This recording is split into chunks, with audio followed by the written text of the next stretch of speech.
I turned 30 staring at a cupcake when my phone lit up. My parents had flown my sister Brooke to Paris, and my mom pinned the comment for everyone to see. She's the only one who makes us proud. That was the moment I stopped being their backup plan and started auditing every dollar, every lie, and every family favor. If you're interested in this topic, hit the like button, subscribe, and type "interested" in the comments. And I will give you a heart. I need to take you back to the exact moment everything cracked, because before the money, before the Paris trip, before the confrontation, there was a quiet kind of damage that had been happening for years, the kind you don't notice until it's too loud to ignore.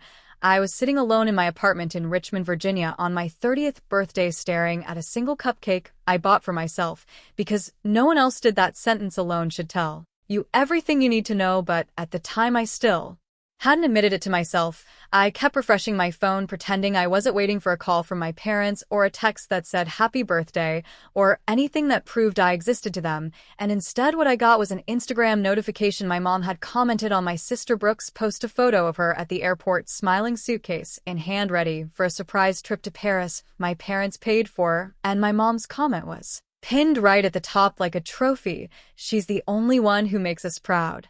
I remember rereading it because part of me thought surely I misunderstood, maybe I was being sensitive, maybe I was tired, but no, it was clear, public, and intentional. And the thing that hurts the most is not that they said it, it's that I wasn't surprised. Brooke has always been the golden child, the one who got celebrated for breathing while I had to earn oxygen growing up. She got the bigger room, the newer clothes, the tutors when she struggled, and applause when she succeeded. I got hand-me-downs and silence when I succeeded, and lectures when I asked for more. When she wanted dance lessons, my parents found the money. When I wanted photography classes, I was told to be realistic, so I worked part-time to buy my own used camera. And when I finally had a small art show, they didn't come, but they never missed a single one of Brooke's recitals, not once. And somehow I learned to swallow that. I learned to be grateful for crumbs and call it love. I learned to be the stable one, the low-maintenance one, the daughter who didn't need anything because needing something meant disappointment. And that belief followed me into adulthood, especially when my dad had a health scare 6 years ago. I had just landed my first solid job in pharmaceutical sales, and when the medical bills started piling up, I didn't hesitate. I set up automatic transfers, $500 every month straight from my paycheck into a joint account with my parents. I told myself, this is what good daughters do. They didn't ask for it, but they didn't stop me either. And they never thanked me, not once. Years passed, and I kept contributing quietly, telling myself it wasn't about recognition, it was about family. Except family somehow still forgot my birthday. Family somehow still found the money to spoil Brooke. And when I called my mom that day just to check if maybe she forgot, she answered distracted, said she was at the airport with Brooke, and said she'd call me back. She didn't. And that's when something in me finally slowed down enough to think clearly. I logged into the joint account, the one I'd been funding for 6 years, and I started scrolling through the transaction history. At first it looked normal: bills, groceries, utilities, and then I saw it, a $4,000 charge labeled travel agency, another charge $1,500 boutique shopping, and then a $10,000 deposit into Brooke's personal account marked gift. My stomach dropped because suddenly the math wasn't abstract anymore. 6 years, $500 a month, $36,000 of my money, not for emergencies, not for survival, but for luxury and favoritism. And that's when the cupcake in front of me stopped being sad and started being symbolic, because that cupcake was exactly how I'd been treated my whole life: small, quiet, easily overlooked, while someone else feasted on what I helped provide. And I need to pause right here because I want to know where you're watching from right now. What city, what country? Drop it in the comments. Because if you've ever been the responsible one, the invisible one, the one who always gives and never gets acknowledged, I need you here with me for what comes next. Because what I did after that wasn't dramatic, it wasn't loud, it was surgical. I didn't scream, I didn't post, I didn't call anyone. I just made a decision. I stopped asking myself what they deserved and started asking myself what I did. I started transferring the money back into my personal account, slowly, carefully, over 3 days, because I wasn't stealing, I was reclaiming something that was always mine. And the guilt came in waves at first, because I'd been trained to feel guilty for choosing myself. But every time the guilt tried to win, I heard my mom's words again: "She's the only one who makes us proud." And something hardened inside me. Brooke called me from Paris while sipping wine near the Eiffel Tower, thanking me for helping our parents, because she assumed my money was part of the reason they could afford her trip. And I almost laughed, because that's how invisible I was. Even when my sacrifice funded her fantasy, I was still just background noise, and I hung up without correcting her, not because I wanted to protect her, but because I was done explaining myself to people who never listen anyway. And when my dad finally called asking about the missing money and called it an error, something in me snapped cleanly, not explosively, just firmly. I told him I withdrew my money because it was mine, and when he said it was meant for emergencies, I said, like Paris, and the silence on the other end told me everything I needed to know. The fallout came fast: accusations, disappointment, lectures about family loyalty, but none of them could answer one simple question: why was it okay to take from me and give to her? Why was I always expected to understand and never be understood? And that's the moment I realized the story was never about money, it was about value. Who had it, who didn't, and who decided. And for the first time in my life, I decided for myself. And as much as that scared me, it also felt like oxygen. And I promise you, this is only the beginning, because once you stop funding the illusion, everything starts to show cracks. And what came next forced my entire family to face something they'd been avoiding for decades. And whether they liked it or not, the version of me who stayed quiet was gone. And they were about to meet someone they couldn't control anymore. Once the money was back in my account, something strange happened. The panic I expected never fully arrived. Instead, there was this low, steady hum, like my nervous system finally stopped screaming for the first time in years. And that's when I realized how much of my life had been lived in constant tension, not loud anxiety, just a background pressure, the kind you normalize because you don't know any other way to exist. And I kept waiting for my parents to call, for the explosion, for the accusations, for the guilt trip that would pull me back into line. But for almost 2 weeks, nothing happened, and that silence told me more than any argument ever could, because it meant they hadn't noticed, or worse, they had noticed and assumed I'd fix it like I always did. And during those 2 weeks, I went about my life like nothing changed. I went to work, I hit my targets, I smiled at coworkers, I ate dinner alone, and every time I checked my bank account and saw my own money sitting there untouched, it felt unreal, like I'd stepped into someone else's life, someone who didn't exist, only as a resource. And then Brooke called me from Paris, her voice bright, effortless, like the world had always been kind to her. She talked about the cafes, the museums, the food. She told me how generous mom and dad were being, and then she thanked me because she knew I'd been helping them out. And in that moment, I saw the entire system clearly. Brooke wasn't the villain.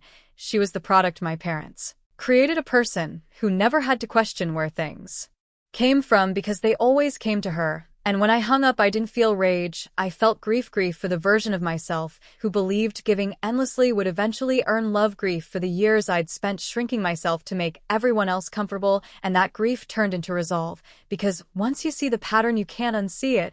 And I knew the calm wouldn't last. And when it finally broke, it came through my dad's voice, tight, controlled, pretending to be confused, saying there'd been some kind of issue with the account, that money was missing.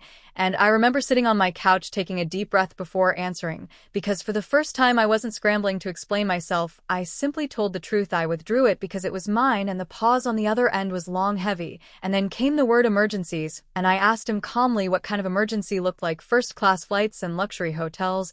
And he didn't answer. Instead, he said Brooke needed a break. And there it was, the sentence that had defined my entire life: Brooke needs more support. And something inside me hardened, not into cruelty, but into clarity, because I realized I'd been cast as the strong one, not because I was stronger, but because it excused them from caring about me. And when I said out loud that I'd been supporting them for 6 years without a single thank you, without a single check, and he said it wasn't fair, and I told him neither was being invisible. And when I hung up, my hands were shaking, not from fear but from adrenaline, because I had finally said something that couldn't be unsaid.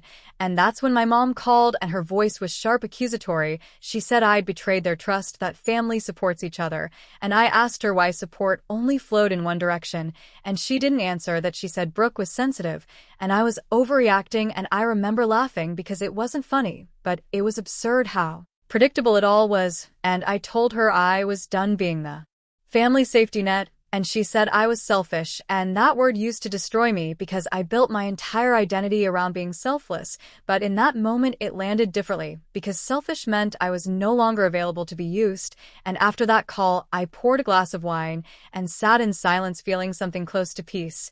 And the days that followed were filled with fallout: texts, emails, messages from relatives who suddenly cared, asking what was going on. And I said very little, because I was done performing my pain for people who had already chosen sides, and instead I threw myself into something I'd never allowed myself before, planning a future that didn't revolve around my parents' needs. I started researching a medical billing program, something practical, stable, something I'd always been curious about but never pursued because there was always someone else who needed the money more, and when I saw the tuition amount I realized for the first time I could afford it without asking permission, and that realization felt dangerous and exhilarating at the same time.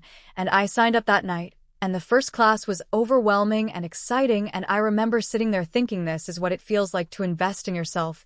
And when my parents finally noticed the missing money fully, when the panic set in because their cushion was gone, the tone shifted. Suddenly they needed to talk. Suddenly it was an emergency. Suddenly they were worried about losing the house, and I listened without interrupting, and then I said something that shocked even me. I said, "I'm not fixing this for you."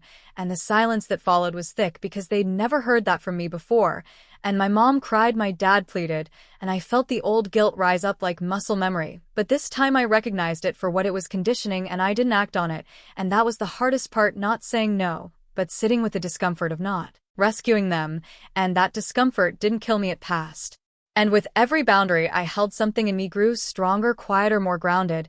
And that's when Brooke showed up unexpectedly at my apartment, and she looked different, smaller, shaken, and she said she didn't know about the money, that she confronted our parents, that she saw the bank statements herself, and for the first time she looked at me not as the reliable background character, but as a person who had been hurt, and she apologized, and it wasn't perfect, and it didn't erase the past, but it was real. And when she said she was moving out and going back to school, something in my chest loosened, because the system was breaking not just for me but for her too. And my parents didn't take that well. They accused me of turning her against them, of tearing the family apart. And I realized something important: families that rely on silence see truth as betrayal. And that night after Brooke left, I sat alone and felt exhausted but proud, because I wasn't scrambling to fix anything. I wasn't chasing anyone. I was letting the pieces fall where they may, and that's when I understood that choosing yourself doesn't feel triumphant. At first it feels lonely, confusing, and heavy, but it also feels honest, and honesty has momentum, and that momentum was about to change everything, because the more I stepped into my own life, the more my parents' world began to unravel, and what they did next forced all of us into a confrontation none of us were prepared for. And once the truth was spoken publicly, there would be no way back to how things were before. By the time the truth stopped being a private argument and started turning into a public reckoning, I realized something unsettling: power doesn't disappear when you take it back, it fights to reassert itself. And my parents weren't spiraling because they'd lost money, they were spiraling because they'd lost control over the narrative they'd carefully built for decades, the one where they were generous, loving, self-sacrificing parents, and I was the dependable, invisible daughter who existed quietly in the background, making everything easier without ever asking for credit. And once that image cracked, everything beneath it started leaking out in places they couldn't manage. And it began with small things: whispered conversations, sudden defensiveness, relatives asking questions that didn't have easy answers.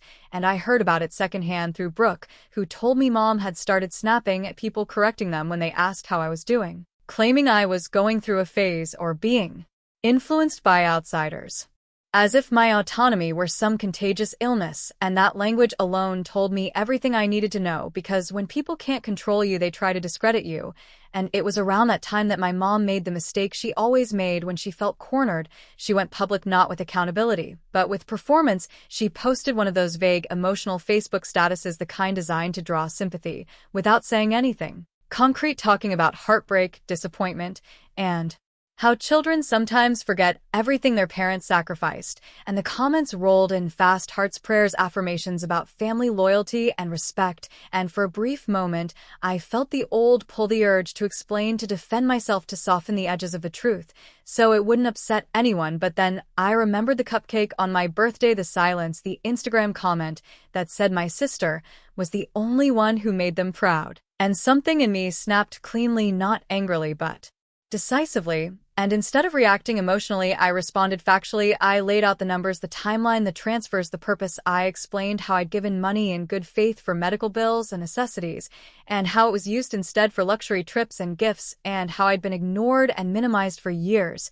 And I didn't insult anyone, I didn't dramatize, I just told the truth. And then I logged out and blocked notifications and went for a long walk, because I knew what would happen next when The truth is stated plainly. People can't argue with the facts, so they argue with your character. And the fallout came fast: messages from relatives, some supportive, some confused, some angry, and then the calls from my parents, panicked, urgent, demanding to handle this privately, accusing me of humiliating them.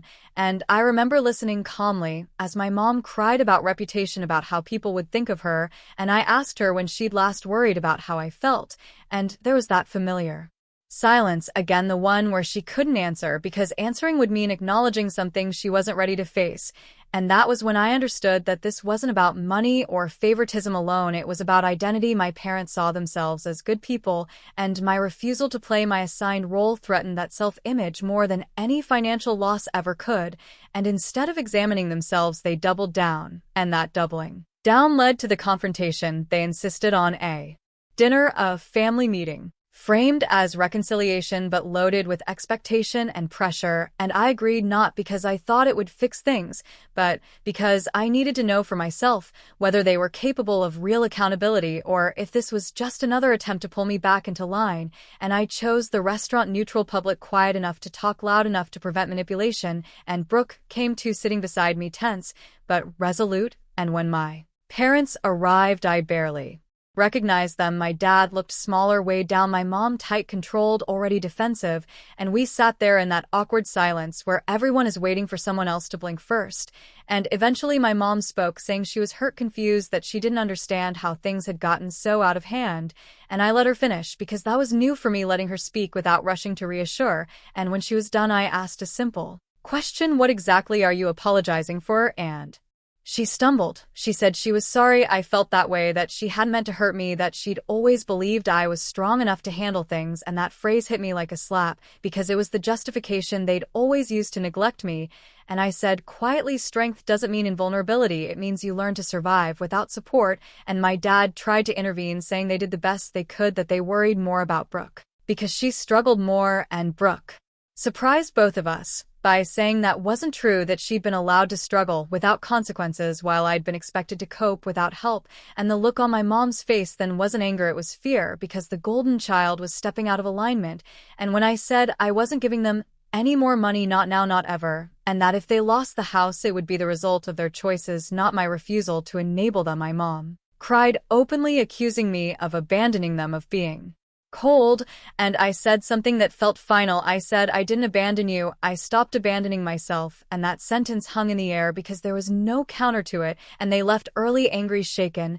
And I didn't chase them, I didn't apologize. And that night Brooke and I sat together talking for hours about childhood memories we'd experienced completely differently, moments I remembered as lonely, she remembered as normal, and we both realized how deeply our parents had shaped our perceptions. And that honesty was uncomfortable but necessary. And over the next few weeks my life expanded in ways I hadn't expected. My classes went well, my confidence grew, I made friends who knew nothing about my family and treated me with uncomplicated respect.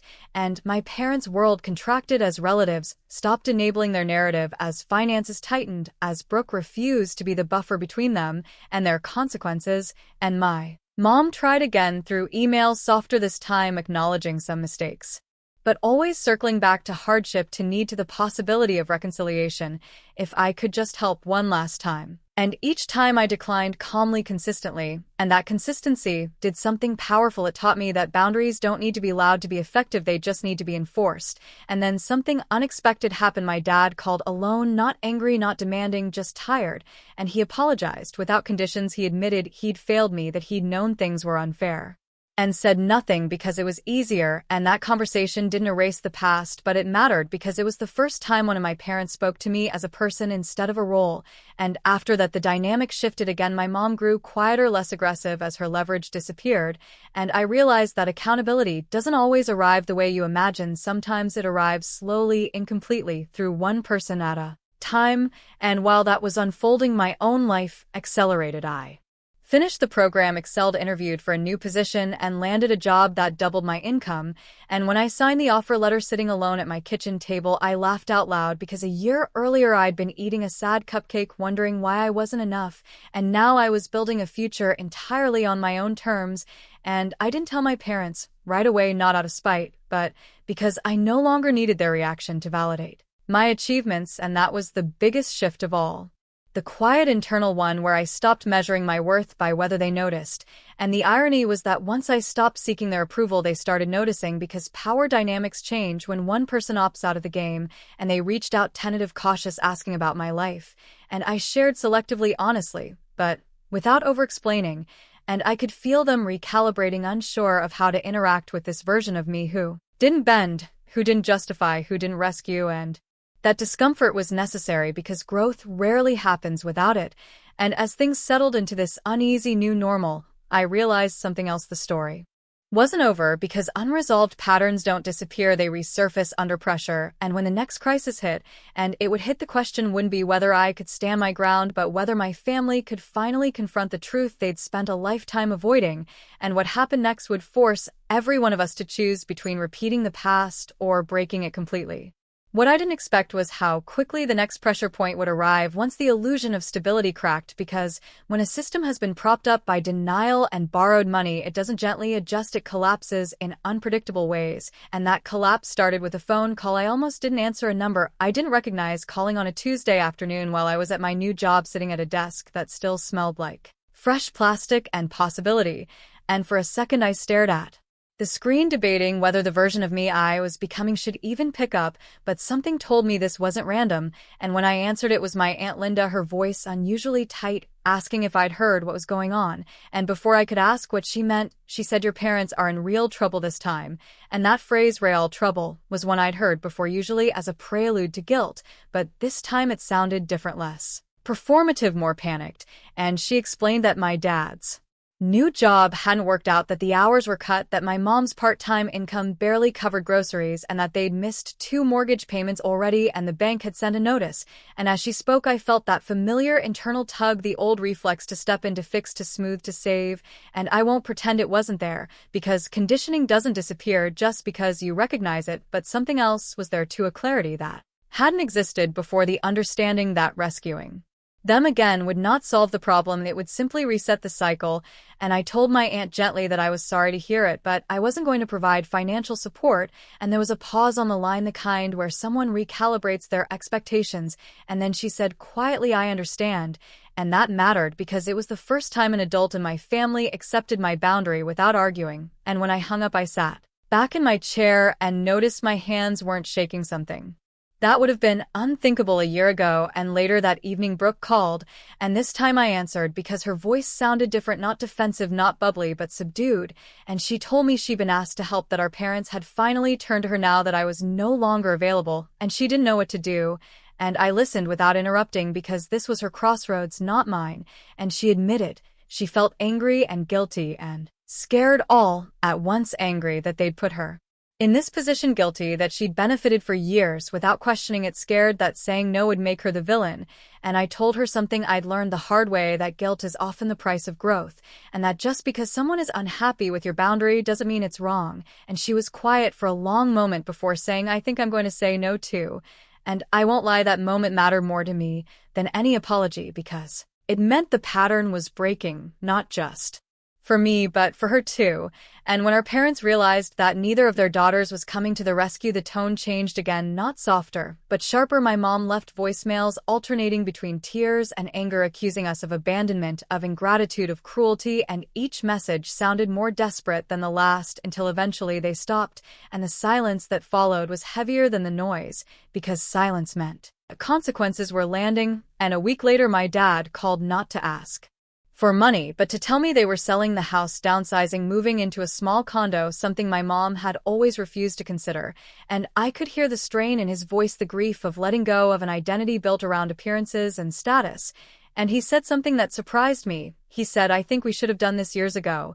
And I didn't respond right away, because I was processing the fact that this outcome, the one they'd framed as catastrophic, was actually survivable. And that realization shifted something fundamental inside me. It confirmed what I'd suspected all along, that the emergencies were rarely as dire as they claimed. They were simply inconvenient adjustments they didn't want to make. And as their world shrank, mine expanded. My job responsibilities grew. I was trusted with more complex projects, invited into meetings where decisions were made. And for the first time, I felt seen for my competence rather than my utility. And one afternoon, after a particularly long day I caught my reflection in the office bathroom mirror and noticed how different I looked, not happier in some dramatic cinematic way, but steadier, more grounded, like someone who knew where she stood. And around that time my mom sent a final message, not asking for money, not apologizing fully, but acknowledging that things were hard, that she didn't know how they'd gotten here, and that she missed me.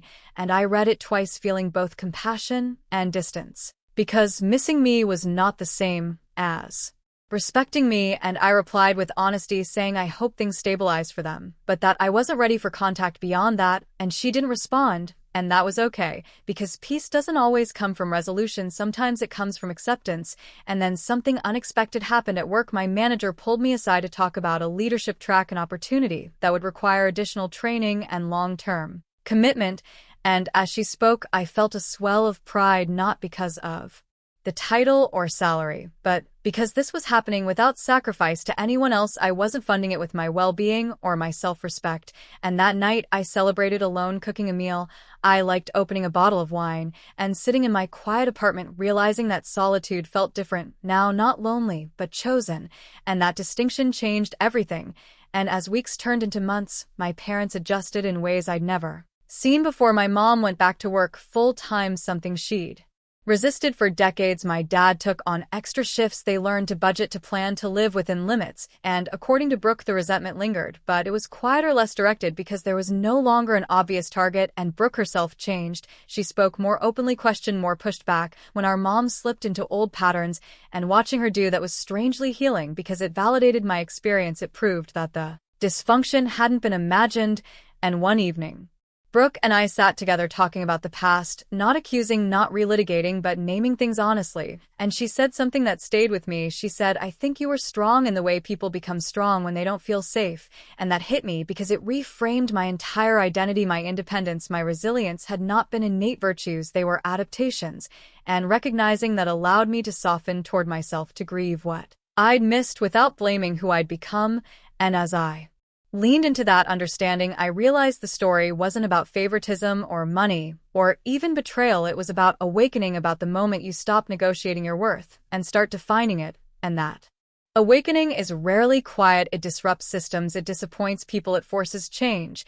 And the hardest part is accepting that not everyone will grow with you. Some will resist, some will resent, and some will rewrite history to avoid accountability. But growth doesn't require consensus, it requires courage and consistency.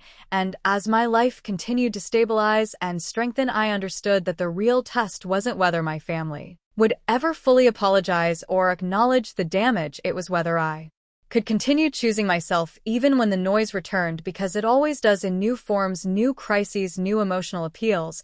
And the next one was already forming just beyond the horizon. And when it arrived, it would demand an even deeper reckoning, one that would force me to decide not just how much distance to keep, but what kind of relationship, if any, could exist going forward.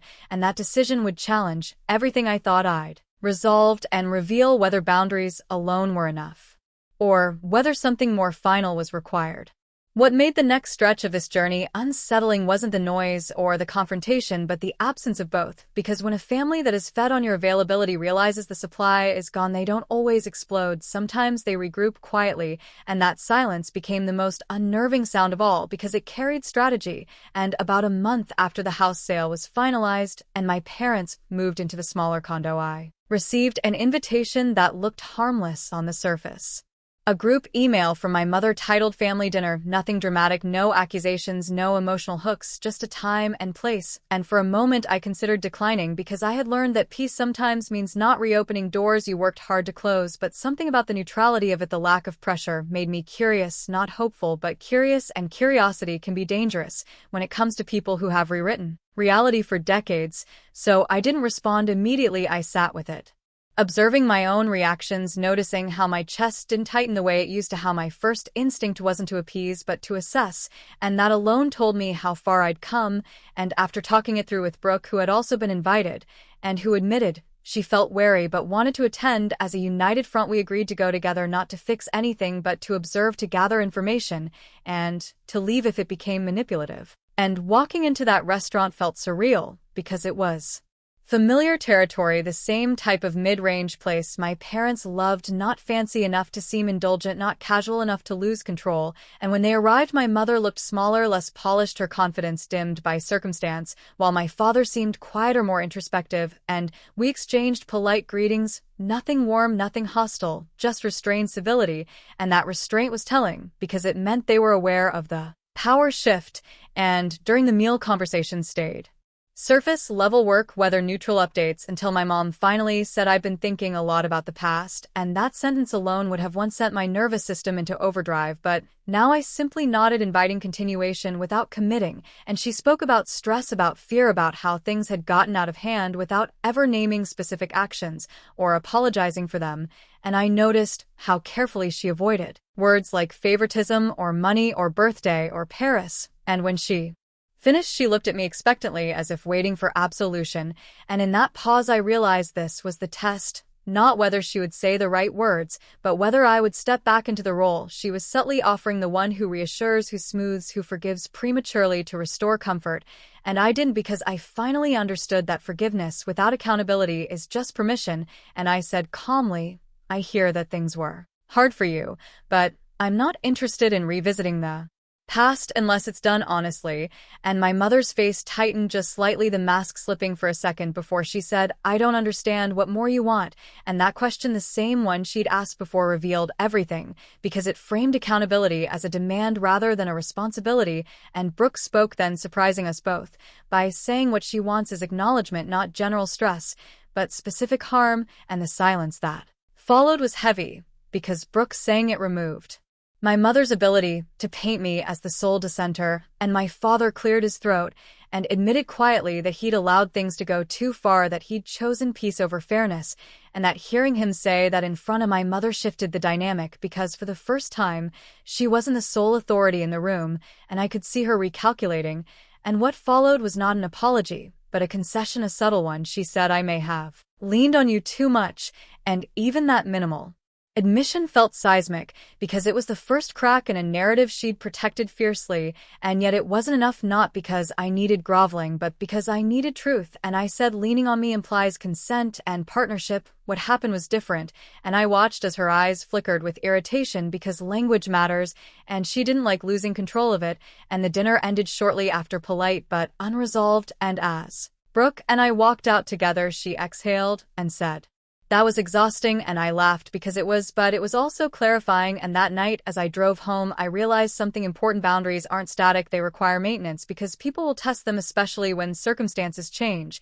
And over the next weeks those tests came in subtle forms, my mom sending articles about family forgiveness, my dad mentioning financial stress in passing, Brooke relaying guilt-laden updates. And each time I responded with consistency, not coldness.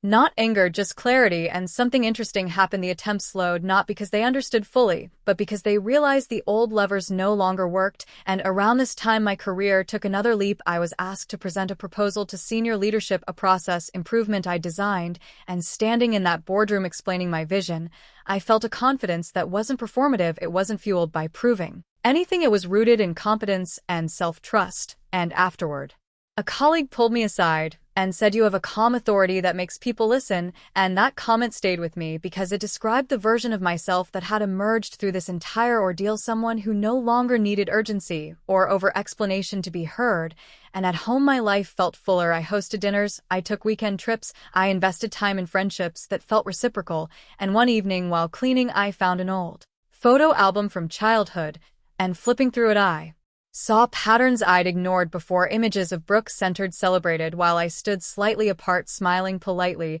and instead of anger, I felt compassion for that younger version of myself who adapted to survive, and I whispered, you did the best you could, and that moment of self-recognition felt like closure in a way no apology ever could. And then the unexpected escalation came, not from my parents directly, but from extended family. A cousin reached out saying my mom was telling people I'd abandon them in their time of need, framing the boundary as cruelty. And for a moment, the old fear of being misunderstood flared, but it didn't consume me, because I now understood that narratives can't be controlled, only lived, and I responded selectively, providing facts without emotion and letting others decide. and interestingly, more people sided with me than I'd anticipated, because patterns become visible when someone stops covering for them, and the biggest shift came when I stopped thinking of this as a family crisis and started seeing it as a personal transformation, because the more grounded I became, the less reactive everything else felt, and one afternoon sitting alone with a cup of coffee, I realized that I wasn't waiting anymore, not for validation, not for permission, not even for reconciliation, and that realization was both liberating and sad because it marked the end of a chapter I'd clung to for decades, the hope that if I just explained myself well enough things would change, and accepting that they might never fully change allowed me to decide what I wanted going forward, not in reaction to them, but in alignment with myself, and that decision loomed larger as another milestone approached, one that would force me to choose whether limited contact was sustainable or whether a more definitive boundary was necessary, and that choice would carry consequences not just emotionally, but socially, because it would reshape how the family interacted around holidays, emergencies, and milestones, and as that moment approached, I could feel the tension building, not externally, but internally, because growth often demands a final letting go, and the question I kept asking myself wasn't what would keep the peace, but what would preserve the person I'd worked so hard to become. And if you're listening right now, and you've ever felt that same tension, that moment where you realize you can't go back without losing yourself, I want to know where you're watching from, because this isn't just my story, it's a shared crossroads, and the next step would reveal whether boundaries alone were enough, or whether true freedom required something more decisive, something that would permanently alter the family structure and force everyone, including me, to confront the cost of change. What came next didn't arrive with drama or confrontation, but with a decision that settled quietly inside me, and once it settled, it refused to move, because after months of maintaining boundaries, responding calmly, and watching patterns repeat in subtler forms, I realized something uncomfortable but undeniable: limited contact still meant I was spending emotional energy managing people who had already shown me who they were, and that realization didn't come in a single moment, but accumulated slowly through small incidents: my mother forwarding articles about forgiveness framed as concern, my father mentioning financial stress casually as if testing the water, Brooke relaying guilt-soaked updates even when she tried not to, and each time I felt the same drain, not sharp pain, just a slow erosion. And one evening, after a long day at work, I sat alone in my living room, surrounded by the life I had built, the quiet, the stability, the sense of self-respect, and I asked myself a question I'd been avoiding. Am I maintaining this connection because it adds value, or because I'm afraid of what it means to let go? And the answer was immediate and heavy. It was fear: fear of being labeled cruel, fear of being misunderstood, fear of becoming the villain in a story I'd spent years trying to survive. But the truth was, I had already been cast in that role, in their narrative, the moment I stopped complying, and that meant I was already paying the price without receiving the freedom. And that's when I understood. Boundaries are only effective if they are enforced consistently and without guilt, and enforcement sometimes means distance, not as punishment, but as protection. And once that thought crystallized, everything became clearer, not easier, but clearer, and clarity is often more powerful than comfort because it demands action, and the action I chose wasn't dramatic. I didn't announce it, I didn't explain it repeatedly, I simply stopped initiating contact. I stopped responding immediately. I allowed silence to exist and watched how people reacted, and what that revealed was telling. My mother escalated first, sending longer messages layered with concern and subtle accusation. My father oscillated between apology and obligation. Brooke tried to mediate until she realized she was being pulled into a role that wasn't hers, and eventually even she stepped back, and that withdrawal from all sides created a vacuum, and in that vacuum something unexpected happened. Peace, not relief exactly, but steadiness, the kind that doesn't spike or crash. And with that steadiness, I found myself more present at work, more engaged socially, more creative mentally. And it was during this period that another opportunity surfaced, one that would have once sent me into a spiral of self-doubt, but now felt like a challenge I was ready for. I was asked to lead a cross-department initiative, something visible, something high stakes. And as I prepared, I noticed how little I thought about my family during that time, not because I was suppressing, but because my focus had shifted inward and forward, and the presentation was a success, not just technically, but in how I carried myself afterward. Colleagues approached me not with praise, but with trust, and that trust reinforced a belief I'd been building, that I was no longer the person who needed external validation to feel secure, and that belief was tested when the holidays approached, because holidays have a way of dragging Unresolved dynamics back into the light, and, as invitations began circulating, I received one from my parents, simple, polite, no acknowledgement of the distance, just an assumption of presence, and I sat with that email longer than I expected because it represented a fork in the road. Attending would mean reopening a dynamic I'd just begun to step out of. Declining would mean cementing a boundary that others might never understand, and I imagined both outcomes vividly: the familiar exhaustion of managing emotional landmines, the tension of watching my words versus the discomfort of absence, the whispers, the judgment, the narrative. And when I weighed them honestly, one path felt heavy and the other felt clean, not painless, but clean, and I chose the clean path. I replied with a brief message wishing them well and explaining I would be spending the holidays differently, and I didn't justify or apologize, and the response was immediate and intense. My mother accused, my father pleaded, Brooke worried, and for a moment, the old reflex to soothe kicked in, but I paused and let the moment pass, and something remarkable happened. The intensity peaked and then dissipated like a storm that runs out of fuel when there's nothing left to feed it. And that holiday season, I did something I'd never done before. I created my own traditions. I hosted friends. I volunteered. I traveled. And the joy I felt wasn't loud or performative. It was grounded and quiet and deeply mine. And during that time, I realized that grief doesn't always look like sadness. Sometimes it looks like relief. Sometimes it looks like growth, and sometimes it looks like space. And when the new year began, I felt lighter, not because everything was resolved, but because I was no longer carrying what wasn't mine. And then the turning point arrived unexpectedly, not through my parents, but through an extended family gathering. I chose to attend one where they were not present. And as relatives approached me, some awkward, some supportive, some curious, I noticed a shift in how I was perceived, not as the dutiful daughter, not as the problem, but as an individual with agency. And one aunt pulled me aside and said quietly, I wish I'd had your courage years ago. And that comment hit harder than any apology, because it reframed my choice not as abandonment, but as leadership. And leadership often looks lonely before it looks admirable. And later that night, alone in my hotel room, I reflected on the journey from that lonely birthday cupcake to this moment of self-ownership, and I realized that the through line wasn't money or favoritism or even conflict. It was self-trust, the gradual reclaiming of my own perception after years of having it questioned, minimized, or dismissed.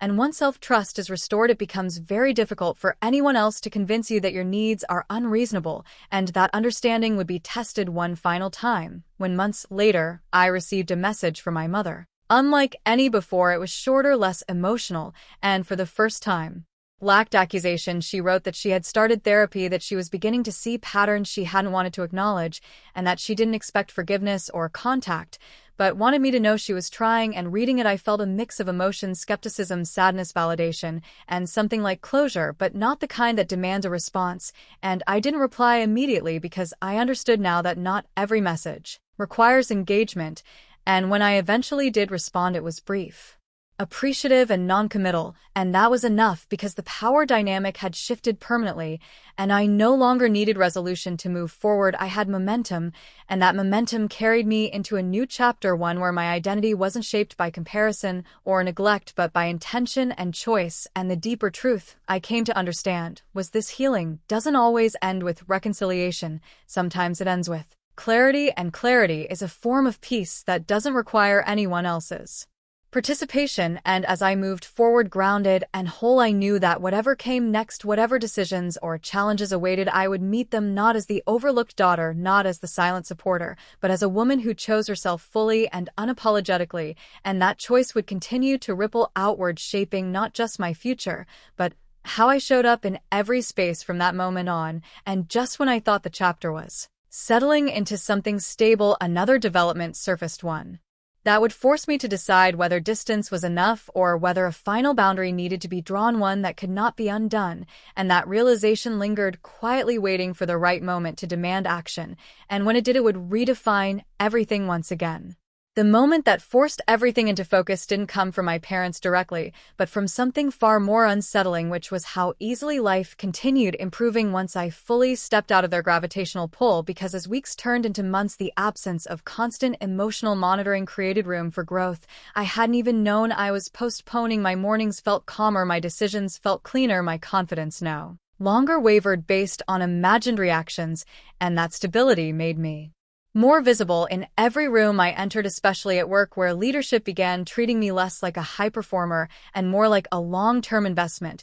And with that shift came responsibility, not just tasks, but influence, and influence has a way of exposing whether you're still tethered to old fears or finally free of them. And I noticed something subtle, but profound. Whenever conflict arose, I no longer defaulted to self-doubt. I assessed facts, I communicated clearly, and I moved forward without over-explaining, and colleagues responded with respect, not sympathy. And that distinction mattered because sympathy keeps you small while respect expands you. And it was during this stretch of momentum that I received a call that tested whether this growth was cosmetic or real. My mother had been hospitalized briefly, nothing life-threatening, but serious enough to trigger the reflex to rush back into the role of fixer, and the old pattern tugged hard. The instinct to show up, to prove something, to reclaim moral ground. But instead of reacting, I paused and asked myself, what would showing up actually accomplish? Would it heal, or would it reopen wounds that were still fragile? And I realized something uncomfortable. Compassion does not require self-sacrifice, and presence does not require proximity. And so I sent a message expressing concern without committing to involvement, and that restraint felt foreign but empowering, because for the first time I wasn't acting out of fear or obligation. I was acting out of alignment, and the reaction was predictable: disappointment, guilt wrapped in worry, accusations softened by circumstance. But instead of spiraling, I felt detached, not cold, but clear, and that clarity allowed me to continue focusing on the life I was actively building, one where my energy was no longer siphoned into proving my worth. And as spring unfolded, another milestone arrived. I was asked to mentor a junior colleague, someone who reminded me painfully of myself years earlier, diligent, overlooked, eager to please. And watching her navigate the workplace mirrored my past in a way that was both affirming and sobering, because I could see how easily potential gets buried when confidence is eroded by subtle neglect. And as I guided her, encouraging boundaries, advocating for her voice, I realized I was also reparenting a part of myself, offering the validation I never received. And that experience reinforced a truth I had been circling for months: healing is not just about cutting off harm. It's about redirecting what was taken into something generative, and that redirection created momentum beyond work too. Socially, I began forming relationships that felt reciprocal, friendships where effort was balanced and emotional labor wasn't a one-way transaction. And in those spaces, I didn't feel like I had to earn my seat at the table, and the contrast was stark, because once you experience mutual respect, it becomes impossible to unsee imbalance. And that awareness sharpened when Brooke reached out again, not with crisis or guilt, but with news. She had officially severed financial ties with our parents and was navigating independence in earnest. And while I felt pride for her, I also felt a quiet sadness, because growth often comes with loss, and she was now mourning the illusion of safety she'd been afforded. And in our conversation, she admitted something that stayed with me. She said, "I didn't realize how much you carried until I stopped benefiting from it." And hearing that didn't bring closure, but it did bring understanding. And sometimes understanding is the bridge between resentment and acceptance. And that acceptance allowed me to hold space for her without compromising myself. But even as these connections deepened, there was an undercurrent of unresolved tension, because distance doesn't erase history, it just changes how it shows up. And that tension surfaced one afternoon when I received an email from a lawyer representing my parents regarding a family trust that had been quietly altered years earlier, an asset I hadn't known existed, one that named Brooke as sole beneficiary. And the timing of the discovery felt intentional, like a last assertion of hierarchy. And while the legal implications were minimal, the symbolic weight was heavy, because it confirmed what I had long felt but never had proof of. And instead of anger, I felt resolve, because the moment you stop expecting fairness from those unwilling to give it, you reclaim power. And I didn't respond immediately. I consulted counsel, reviewed facts, and made a deliberate choice not to contest, because my freedom was worth more than symbolic restitution. And that decision surprised even me, because it marked the final detachment from needing acknowledgement or redress. And in that detachment, I felt something close to peace, not the fragile kind, but the grounded kind that doesn't waver when old wounds are touched. And with that peace came an unexpected invitation, an industry panel featuring leaders who had navigated adversity and were shaping inclusive workplace cultures. And I was asked to speak not as a survivor, but as a strategist. And that distinction mattered, because it meant my story was no longer framed by pain, but by perspective. And as I prepared My remarks, I realized how far I'd come from that quiet birthday morning, because now my voice carried weight not because of what I endured, but because of how I responded. And on the day of the panel, as I stood backstage, I thought about the journey and how resilience is often misunderstood as endurance, when in reality it's discernment, knowing what to hold and what to release. And when I stepped on stage and shared my insights, I spoke not about family, but about boundaries, self-trust, and the cost of overfunctioning, and the response was overwhelming, not applause, but connection. And afterwards, several people approached me sharing their own stories of being the reliable one, the overlooked one, the one who always gave. And in those conversations, I saw my experience reflected back not as an anomaly, but as a pattern many live silently, and that recognition fueled something new, a sense of responsibility to model what choosing yourself can look like without bitterness or bravado. And as the months progressed, that sense of purpose began shaping my future goals, not just professionally, but personally. I began considering writing, speaking, mentoring more intentionally, and those possibilities felt exciting rather than daunting because they aligned with who I had become.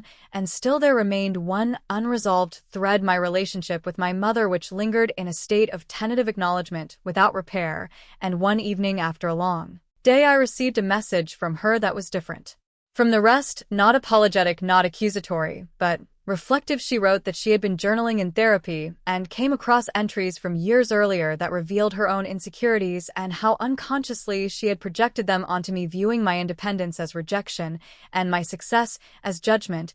And reading that, I felt a complex mix of empathy and grief, because understanding someone's wounds does not obligate you to reopen your own. And I responded with honesty, acknowledging her effort while reaffirming my boundaries, and that exchange marked a turning point, not reconciliation, but mutual recognition, and recognition is sometimes the most realistic resolution. And after that, communication slowed naturally without drama or escalation, and life settled into a rhythm that felt sustainable and fulfilling. And as I approached another birthday, this one surrounded by chosen family, colleagues, friends, and even Brooke, I reflected on the transformation, not in terms of milestones, but in terms of identity, because the woman I had become no longer measured herself against absence or approval. She moved with intention, she rested without guilt, she spoke without shrinking, and she trusted her instincts fully, and that trust became my compass, guiding decisions both small and significant. And as I blew out the candles that evening, I didn't make a wish, because I realized I was already living the outcome I once hoped for. And yet, even in that moment of contentment, there was an awareness that growth is iterative, that another challenge would emerge, another boundary would be tested, another choice would demand courage. And I felt ready, not because I was hardened, but because I was whole. And as the night wound down and conversation drifted, I caught myself smiling, not out of relief, but out of alignment, because for the first time my life felt authored by me, and that realization carried a quiet promise that whatever unfolded next, I would meet it grounded, clear, and unapologetically myself. And just when it seemed the story had found its equilibrium, an unexpected opportunity arrived, one that would force me to choose between comfort and expansion, and that choice would redefine not just my future, but the meaning of everything I had learned up to this point. And as that possibility took shape, it became clear that the journey was far from over. It was simply entering its most consequential chapter. Yet what came next did not arrive with drama or confrontation, but with a quiet offer that carried more weight than any argument I had ever had with my family, because it asked a single question I could not ignore: are you willing to choose the life you built, even when it asks you to leave familiar ground behind? And that question came in the form of an email from Grace, the consultant I had met months earlier at the conference. She had followed my work since then, quietly observing my progress, my promotions, the systems I implemented, the teams I stabilized, and now she wanted to talk, not casually, not hypothetically, but seriously, about a leadership role in her firm, one that would require travel, visibility, and eventually relocation. And as I read her message, I felt a surge of excitement, immediately followed by a reflexive pause, because for the first time the obstacle was not fear of failure, but fear of leaving behind the version of stability I had fought so hard to earn. And that tension revealed something important: growth does not stop asking things of you just because you have earned peace, and for days I sat with the offer weighing not just the logistics but the symbolism, because accepting would mean stepping into a future that was expansive, unpredictable, and entirely self-directed, while declining would mean preserving a life that was safe, respected, and familiar. And I realized that for most of my life, I had chosen safety not because it fulfilled me, but because it minimized conflict, and this decision would show whether I had truly rewritten that pattern or merely learn to manage it. And as I explored the opportunity further, speaking with Grace, meeting her team, reviewing case studies, I felt intellectually stimulated in a way I hadn't in years. The work was complex, the impact wide-reaching, the autonomy real, and most importantly, the role was offered not because of my resilient story, but because of my strategic mind. And that distinction mattered deeply, because it meant I was no longer being invited into rooms to inspire, but to lead, and that realization solidified something inside me. This was not an escape from my life, it was an evolution of it. And yet, as I prepared to accept, I felt the need to address one final emotional thread, not out of obligation, but out of closure. And that thread was my relationship with my parents, not because I needed their blessing, but because I wanted to leave without carrying unspoken words. And so I reached out to my father, requesting a conversation, not to revisit old grievances, but to inform him of my decision. And when we spoke, his reaction was quiet, contemplative. He told me he was proud of me, a word that still carried weight despite everything, and I thanked him without attaching expectation. And when he asked if this meant I was moving far, I said yes, and there was a pause, heavy but respectful. And he said, "Then you should go. This world was never meant to be small for you." And hearing that did not erase the past, but it allowed me to place it where it belonged, behind me, acknowledged but no longer steering. And that moment marked a shift, because it showed me that healing does not always look like repair. Sometimes it looks like permission, and with that permission, I accepted the role. And the months that followed were a whirlwind of preparation, transition, and bittersweet goodbyes. I sold my townhouse, packed my life into boxes, said farewell to colleagues who had become allies and friends, and prepared for a chapter that felt both exhilarating and daunting.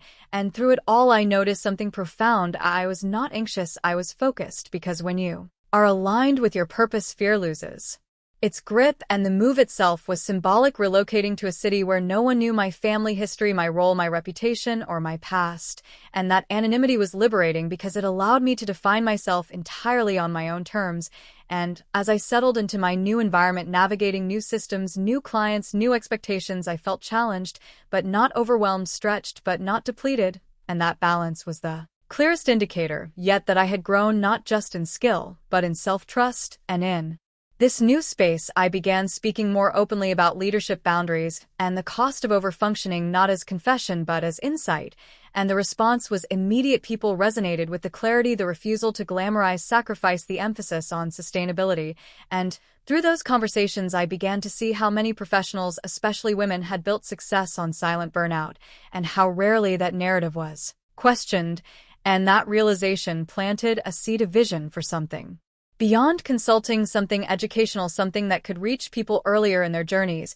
And as that idea took shape, I began drafting outlines, notes, frameworks, not for a book, not yet, but for a body of work that articulated what I had learned the hard way: how to disentangle worth from usefulness, how to recognize emotional labor as labor, how to choose boundaries without apology. And as that work evolved, so did my relationships. Brooke and I continued to grow closer, now as equals, navigating our adult lives with honesty and humility. And she often told me how watching my choices had forced her to examine her own patterns with entitlement and avoidance, and seeing her do that work reinforced the truth that healing can be contagious when modeled authentically. And my parents remained present at a distance, occasional updates, restrained conversations, no longer charged. And while my mother still struggled to articulate accountability, she no longer attempted to guilt or manipulate. And that shift, though subtle, was meaningful, because it signaled acceptance of the new dynamic. And with time, I found myself feeling compassion without compulsion, a balance I once thought impossible. And as the year unfolded, one final, unexpected moment brought everything full circle. When I was invited back to Richmond to speak at a leadership forum hosted by my former employer, and standing on that stage in the city, where so much of my old life had unfolded, I felt a deep sense of closure, because This time, I was not seeking validation or recognition, I was offering perspective, and after the event a young woman approached me, eyes bright, voice tentative, and said, "I think I've been living my whole life trying to earn a place I already deserve," and hearing that I knew the journey had found its meaning not in resolution but in ripple, and that ripple continued as I launched a small mentorship initiative within the firm pairing high potential employees with leaders trained to recognize burnout patterns and promote boundary-aware leadership, and watching those connections form reinforced my belief that change happens not through grand gestures, but through consistent modeling, and the most surprising outcome of all was how ordinary my happiness felt, not euphoric, not dramatic, but steady, grounded, and present, because happiness built on alignment does not demand constant affirmation, it simply exists, and as I reflect on the arc from that lonely birthday morning to this moment, I see the story not as one of betrayal or revenge, but of awakening, because the real shift was not withdrawing money or confronting favoritism, it was withdrawing my need to be chosen by people unwilling to choose me, and choosing myself instead, and that choice changed everything. It changed how I work, how I love, how I rest, how I speak, and how I lead, and even now as new challenges arise, as they always will, I meet them not with fear but with discernment, because I know who I am and what I will no longer tolerate, and that knowledge is the most valuable inheritance I could have claimed, and as I look ahead, the future no longer feels like something to brace for, but something to shape intentionally with curiosity, courage, and clarity. And while the story may appear complete from the outside, I know it isn't, because growth does not conclude, it continues, quietly evolving as long as we remain willing to listen to ourselves and honor what we hear. And that willingness is what I carry forward, not as armor, but as compass, guiding me toward a life that is not just successful but deeply my own. And even now, as the next opportunity begins to form just beyond the horizon, I feel ready, not because I have all the answers, but because I trust myself to find them, and that trust, once broken and rebuilt, is unshakable, and it is that trust that will carry me into whatever comes next, with open eyes, steady hands, and an unyielding commitment to never again abandon myself for the comfort of others. And that is where the story rests. For now, not finished, but fulfilled enough to know that whatever chapter follows will be written with intention, purpose, and the hard-won freedom of someone who finally understands her worth.